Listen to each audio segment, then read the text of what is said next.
E rapaziada, então, continuando aí os vídeos de hematologia e dermatologia, eu vou falar um pouco sobre anemia hemolítica, tá? Anemia hemolítica ela engloba mais hematologia, né? Claro, e eu vou falar um pouco dela. Bom, o que que vai ser a anemia hemolítica, então? A gente tem que entender que a anemia hemolítica é um tipo de anemia. E o que que é uma anemia? A anemia ela vai ser a diminuição da hemoglobina, tá? A hemoglobina normal é entre 13,2 a 16, mais ou menos, no homem, tá? Na mulher é um pouco mais baixo. E a hemoglobina, ela tem a função, né? Ela fica ali nas hemácias, nos eritrócitos, pegando, ajudando, né? Na parte como eu posso dizer? Na parte da captação de oxigênio, tá? Aí ela vai levar lá no órgão, enfim. Essa é a função da hemoglobina. Se a gente tem uma diminuição da hemoglobina, a gente vai ter uma anemia, que vai ter também a diminuição aí da questão da captação de oxigênio, tá? Outra coisa também vai ser o que significa hemolítico. Hemolítico vai significar a destruição da célula, da hemácia, tá? Então, uma anemia hemolítica é uma anemia, diminuição da hemoglobina, devido à destruição da hemácia, do eritrócito, tá? Bom, o laboratório na anemia hemolítica. O que a gente tem que pedir para saber que o paciente tem anemia hemolítica? Bom, a primeira coisa é ver se a pessoa tem anemia. Claro, então a gente vai ver o nível de hemoglobina, de um modo geral. Se essa pessoa tem hemoglobina diminuída, tá? Então, a gente vai ver que ele vai ter hemoglobina diminuída, então ele vai ter anemia. Ponto. Para saber que se é hemolítico ou não, a gente vê quatro coisas, tá? Os reticulócitos, o heptoglobina, bilirrubina indireta e DHL, que é a desidrogenase lática. O reticulócito, ele é o mais usado, tá? E se os reticulócitos estiverem aumentados, estiverem acima de 100 mil, a gente vai já caracterizar como uma anemia hemolítica, tá? Esse é o primeiro que a gente vê, os reticulócitos é a primeira coisa que a gente vê na anemia hemolítica, para confirmar, né, se a pessoa tem ou não uma anemia hemolítica. Heptoglobina aumentada a gente também pode ver. A bilirrubina indireta aumentada, vamos lá. A bilirrubina, eu já fiz um vídeo aqui de hepatologia, né? Já falei bastante sobre a bilirrubina indireta, ou bilirrubina direta, que é conjugada e não conjugada. A bilirrubina indireta vem quando ela não é conjugada. Então, ela não tem a conjugação para transformar ela em bilirrubina direta, né? Pela enzima. Então, a bilirrubina indireta ela surge com a destruição das hemácias. Então, anemia hemolítica, a gente vê a bilirrubina indireta. Se tiver muita bilirrubina indireta, a gente vai pensar que as hemácias, os eritrócitos, estão sendo quebrados, né? E é isso que justifica a hemólise, né? E a desidrogenase lática. A gente fala bastante de desidrogenase lática também lá em hepatologia.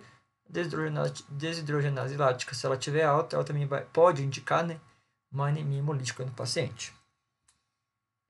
Bom, então, a gente viu que uma anemia é a diminuição da hemoglobina, 13,2 a 16 e pouco, e hemolítica. Hemolítico significa quebra da hemácia, que também pode ser chamado de hemólise, então por isso que é hemolítica, tá? E a gente tem essa hemácia, ela pode ser destruída tanto dentro do vaso quanto fora do vaso. E a gente vai chamar de hemólise extravascular quando ela ocorre fora do vaso e hemólise intravascular quando a hemácia, quando o glóbulo vermelho, ele se destrói dentro do vaso, tá? A hemólise extravascular normalmente vai estar relacionado com a esplenomegalia. Esplenomegalia é um aumento do baço, tá? Se a gente tiver um aumento do baço, pode ser que a gente esteja tendo, né, uma hemólise extravascular, beleza? A hemólise intravascular vai ser uma destruição do eritrócito, que eu falei, dentro dos vasos, tá?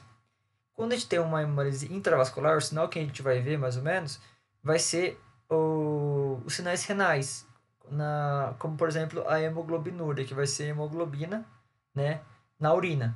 Então, a gente pode ver se vai ter hemoglobinúria, e se tiver hemoglobinúria, né, a hemoglobina na urina do paciente, a gente pode pensar em uma hemólise intravascular. Bom, As hemácias, né, os glóbulos vermelhos, eles vivem até 120 dias, né? Isso é fato. Esse é o normal que o glóbulo vermelho tem que viver, né, por assim dizer.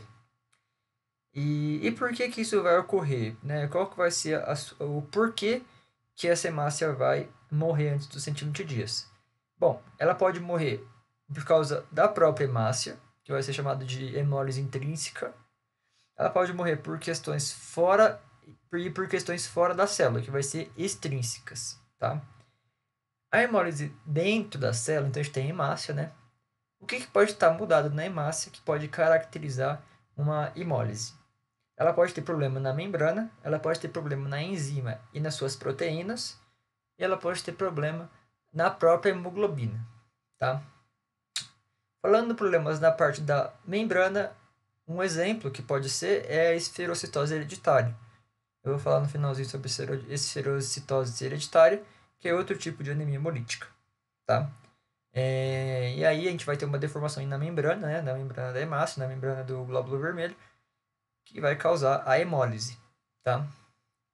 A gente pode ter problemas na parte das enzimas e proteínas, que eu falei, como, por exemplo, na parte de problemas na glicose 6-fosfatase redutase, tá? Essa glicose 6-fosfatase redutase, se ela estiver com problemas, pode causar também a hemólise dessa hemácia, tá? E a gente pode ter problemas na própria hemoglobina, como vai ser o caso da talassemia, que é a questão lá hereditária, que eu vou fazer um vídeo posteriormente, e da anemia falciforme, que eu também vou falar daqui a pouco. Então, a hemoglobina ela pode estar afetada tanto pela talassemia quanto no caso de anemia falciforme. Beleza? Quando a gente tem uma hemólise fora da célula, ou seja, uma hemólise extrínseca, a gente pode ter esprenomegalias, que nem eu já mencionei anteriormente, as anemias autoimunes ou autoimunes, tá? Autoimune é quando o próprio corpo se ataca e autoimune é quando tem alguma substância, alguma coisa fazendo com que algum parasita, ou sei lá, alguma coisa esteja atacando aí a parte das hemácias.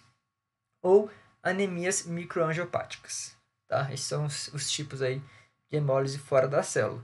Eu pretendo fazer um vídeo também posteriormente de anemias autoimunes. Eu não sei se eu vou colocar ele aqui em hematologia ou se nas doenças autoimunes, né? Que é outra playlist. Bom, agora falando da anemia falciforme, que eu falei, ela vai ter problemas na hemoglobina, tá? Na hemoglobina. E ela vai ser hereditária. Por quê?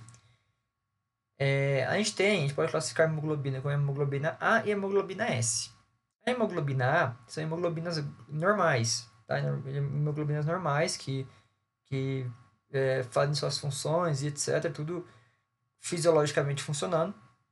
E a hemoglobina S. A hemoglobina S vai ser uma hemoglobina danificada, uma hemoglobina modificada, por assim dizer, tá? Na anemia falciforme, o glóbulo vermelho ele vai ter uma imagem, né, uma forma de uma foice. Por isso que a gente vai chamar de falciforme, tá? E ela é muito comum, como eu falei, é hereditária, então o pai e a mãe precisam da hemoglobina S, que é a hemoglobina danificada para o filho. Caso a gente tenha um pai que dê hemoglobina S e a mãe que dê hemoglobina A, o paciente ele só tem uma predisposição, porém ele não tem uma anemia falciforme propriamente dita. Bem, então qual que vai ser as causas de uma diminuição abrupta da hemoglobina? Então, às vezes, o paciente ele tem uma queda de hemoglobina do nada no sangue, do nada, do nada. E aí, o que pode ser isso, né? A gente tem três variantes. O aprisionamento das hemácias, a crise aplásica e a crise hiperhemolítica. O que vai ser isso? O aprisionamento das hemácias vai ser quando tem um sequestro esplênico. Então, o baço começa a pegar muito glóbulo vermelho, muito glóbulo vermelho, muito glóbulo vermelho, que faz com que a hemoglobina no sangue diminua. Na crise aplásica, a gente vai ter uma parada na produção das hemácias, tá? Infelizmente, pela infecção do parvovírus. Então, a gente vai ter uma parada aí na produção das hemácias pela infecção do parvovírus e vai causar também, infelizmente, a hemoglobina do sangue baixa. E a crise hiperhemolítica vai ser quando a gente tem, na verdade, eu coloquei errado aí, mas quando a gente tem uma destruição anormal das hemácias, tá? Então a gente vai ter uma destruição por algum motivo das hemácias destruindo muito, muito, muito rápido, tá? Então isso vai ser uma crise hiperhemolítica. Bom, qual é o seu tratamento para anemia falciforme? Né? A gente vai fazer por terapia celular, transfusão sanguínea simples, que a gente vai só transferir o sangue para o paciente, ou um exsanguíneo transfusão. O que é o exsanguíneo transfusão? Vai ser a retirada e colocada de sangue. Então, na transfusão a gente só coloca sangue e no exsanguíneo transfusão a gente tira e coloca sangue, tá? É muito comum o exsanguíneo transfusão em AVCs, né, em acidentes vasculares cerebrais. Agora, falando de outras anemias hemolíticas, eu falei da esferocitose hereditária, que vai ser uma anemia que ela vai afetar principalmente a membrana da célula, né? Vai afetar a membrana do glóbulo vermelho. E aí vai modificar a proteína, ela vai ficar tipo uma bola assim, ó, ela vai ficar uma bola, tá? Normalmente ela é extravascular e vai causar esplenomegalia, como eu mencionei aí anteriormente. É isso. Anemia hemolítica bem resumido mesmo, né? Só pra gente ter uma ideia, tá? Dando continuidade aí à hematologia e